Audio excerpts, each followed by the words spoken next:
Hi guys, कैसे हैं आप लोग। तो यहाँ पर आज हम बात करने वाले किसकी fundamental duties, why the fundamental duties are important. इससे पहले वीडियो आई थी किसकी, फंडामेंटल राइट्स की, बट नहीं, मैंने कहा यार फंडामेंटल ड्यूटीज पहले कर लेते हैं। अच्छा, फंडामेंटल ड्यूटीज होती क्या है डिस्कस करते हैं, ज़्यादा टाइम नहीं खराब करेंगे। We are talking about fundamental duties. What are your fundamental duties? Are the part of constitution. क्या ये पार्ट थी constitution? No, they are not a part of constitution when India made its own constitution. Sir 1950 के अंदर पूरा प्रिवील किया था constitution. Almost 2 साल 2 महीने कुछ दिन लगे थे, जिसको बनाने में 1 करोड़ का खर्चा आया था एट दैट टाइम। लेकिन पहले के लिए करता हूँ, बहुत सारे लूप होल्स उस कॉन्स्टिट्यूशन में था, तो कॉपी पेस्ट। लेकिन उसके बाद भी इसमें क्या किया गया, इसमें फंडामेंटल ड्यूटीज नहीं दी गई थी। से फंडामेंटल ड्यूटीज इंट्रोड्यूस कभी, मतलब दिमाग में कई सारी चीज आती है। So when was the fundamental duties was be considered, उसको फॉलो किया गया। ये एक्चुअली चरण सिंह कमेटी ने डिसाइड किया था 1976 में, जिसे गवर्नमेंट ने अपॉइंट किया था उसी साल 1976। तो उन्होंने क्या किया, इस कमेटी ने एक प्रपोजल लेके आए। उस प्रपोजल के अंदर क्या हुआ, अमेंडमेंट हुई। That amendment was the 42nd amendment of the constitution in 1976 when the first 10, I repeat, the first 10 fundamental duties come into the power, और जिनको बोला गया कॉन्स्टिट्यूशन का पार्ट बने।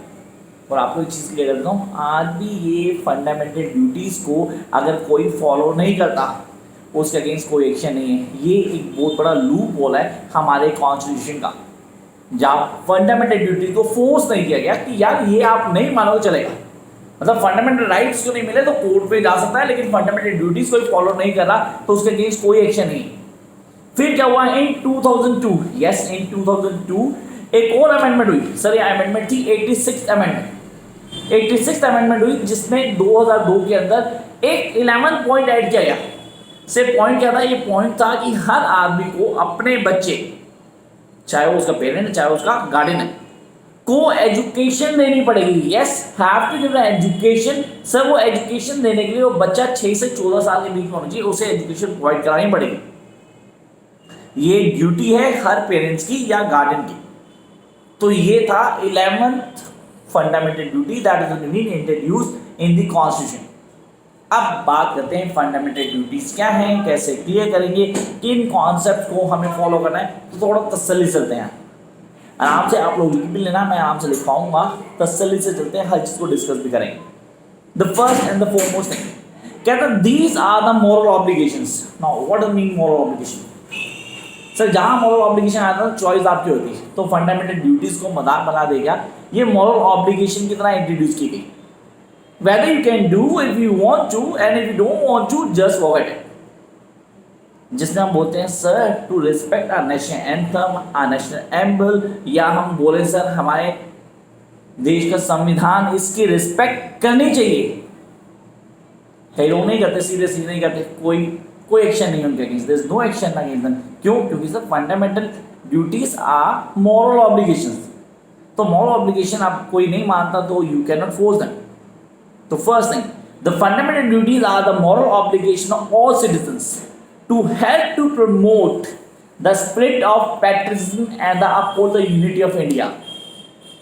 Patriotism, what is patriotism? मतलब देशभक्ति की भावना। कहाँ यार मिसिंग, सीरियसली कहीं ना कहीं मिसिंग है ही नहीं हमारे यहाँ। तो हमने बोला सर उसको हाईलाइट किया गया।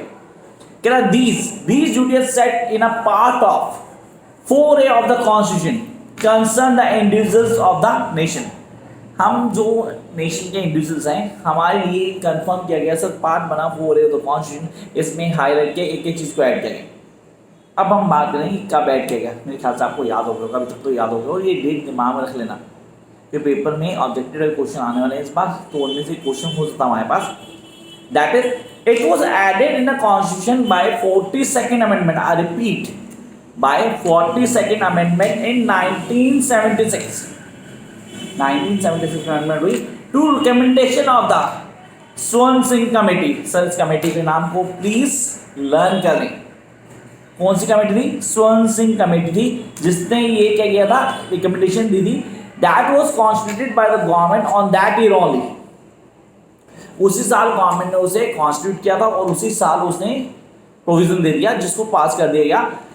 Originally it was 10 in number and later it was been increase to 11 by 86th amendment. हम अपने 86th अमेंडमेंट 2002 में हुई। 76 के बाद 2002 में अमेंडमेंट हुई, जिसके अंदर एजुकेशन पे ध्यान देने का गया। हर पेरेंट या हर वार्ड को ये क्लियर कर दिया गया, सॉरी हर पेरेंट या गार्डियन को ये क्लियर कर दिया गया कि अपने बच्चे या वार्ड को आपको एजुकेशन दिलानी है in between the age of 6 to 14। ये आपका क्या होगा, this is one of your fundamental duties. अब डिस्कस करें फंडामेंटल ड्यूटीज हैं कौन सी। सबसे पहले दिमाग में आती है very first fundamental duties, sir हमें रिस्पेक्ट करने किसे, नेशनल एंथम की, नेशनल फ्लैग की, ये जो सिंबल है हमारे, हमें उनकी रिस्पेक्ट करनी है। तो वेरी फर्स्ट, तो फर्स्ट हो गया भाई हमारे पास दिमाग में आया, सर हमने बात की हम रिस्पेक्ट करेंगे अपने नेशनल एंथम की या हमारे सॉन्ग की या फ्लैग की। नंबर 2, प्रमोट नेशनल हार्मनी, आपको नेशनल हार्मनी को प्रमोट करना होगा। ये the spirit of common brotherhood that is missing nowadays in our country, तो वो कहीं ना कहीं मिस है। अब उसका रीजन क्या है, आई am not going political view, sorry मैं रिस्क लूंगा इससे। तो यहाँ पे आपने बोला सेकंड पॉइंट आ गया, to promote the spirit of common brotherhood. Then come to next one, protect environment and public property. Public property private property है, seriously anybody can break this, लेकिन यहाँ पे हमारे फंडामेंटल ड्यूटी में आती है कि हमें पब्लिक प्रॉपर्टी को बचाना चाहिए। इसमें आपको तो वाइल्ड लाइफ को प्रोटेक्ट करना है, नेक्स्ट हो गया फोर्थ वन, वाइल्ड लाइफ को प्रोटेक्ट करना है। फिफ्थ वन हो गया हमारा जो हेरिटेज है और जो कल्चर है इसको बचा के रखना है, इसको प्रोटेक्ट करना है। Then come to sixth one, defend the country and render services to national services. आपने कहा डिफेंड करना है कंट्री को, है ना, this needs you guys come forward and protect your country. And come to the next one, common normal moral obligation आती है, जैसे कि सोसाइटी में हर चीज़ को मेंटेन करना है, एक special distinct features, specific features जो है उनको हाईलाइट करना है। And come to the ninth one, protect rich heritage, जो हमारा रिच हेरिटेज आ रहा है उसको हाईलाइट करना है, उसको बचा कर रखना है। Come to the tenth one, sir tenth fundamental duty की बात करें, दैट इज हम वाइल्ड लाइफ सेंचुरी को बचा कर रखेंगे, उनको किसी तरह हार्म नहीं करेंगे। सर फॉरेस्ट आया था वो अलग पॉइंट था, यहाँ पे हमको वाइल्ड लाइफ सेंचुरी को बचाना है, उसके कंटेंट्स को क्लियर करना है, जो हमारे पास एंशियंट टर्म्स पढ़ी हैं उनको सिक्योर करना है। सर 11th जो ऐड किया था 2002 में, वो तो याद होगा सीरीज ऐड रिमेंबर कि आप लोगों को याद हो गया होगा कि सर 2002 में अमेंडमेंट हुई थी, 86 अमेंडमेंट थी, जिसमें बोला गया था जो ही बच्चे होंगे 6 से 14 साल की एज के उनको एजुकेशन देनी है। These are your fundamental duties. तो ये हो गई फंडामेंटल ड्यूटीज। इंटरनेशनल राइट्स मैंने शायद अभी वीडियो आपको भेजा है या आपने देखा होगा, सीरीज में डाल चुका हूँ, ठीक है। आपने कहा इंटरनेशनल राइट्स, अच्छा human rights, international human rights actually उसको डिस्कस किया वहाँ पे। अब हम आएंगे किसके ऊपर, next point clear, next video हमारी होगी फंडामेंटल ड्यूटीज, फंडामेंटल राइट्स।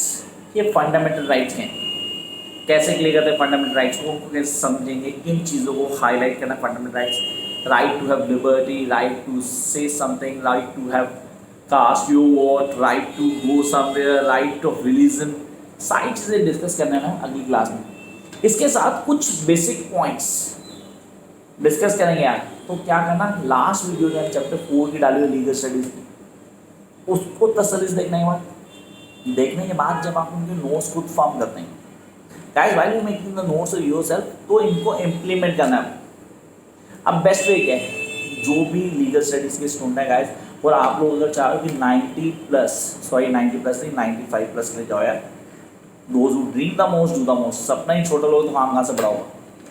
तो 95 प्लस के लिए जान, तो मैं आपको कॉन्सेप्ट बता रहा हूँ, इनको फॉलो करना आपने। Please check out the 10 years from the market से 10 ईयर लोग को लेके क्वेश्चंस को स्टडी करना शुरू करो। आई एम नॉट अपना आंसर लर्निंग, आंसर लर्न करने के लिए नहीं कहा मैंने आप लोगों को। Please check out all the questions जो प्रीवियस ईयर पेपर्स में आए, उनको स्टडी करो and please go in depth of the case studies, because in legal studies every question itself says the answer. हर क्वेश्चन खुद अपना आंसर दे रहे हैं।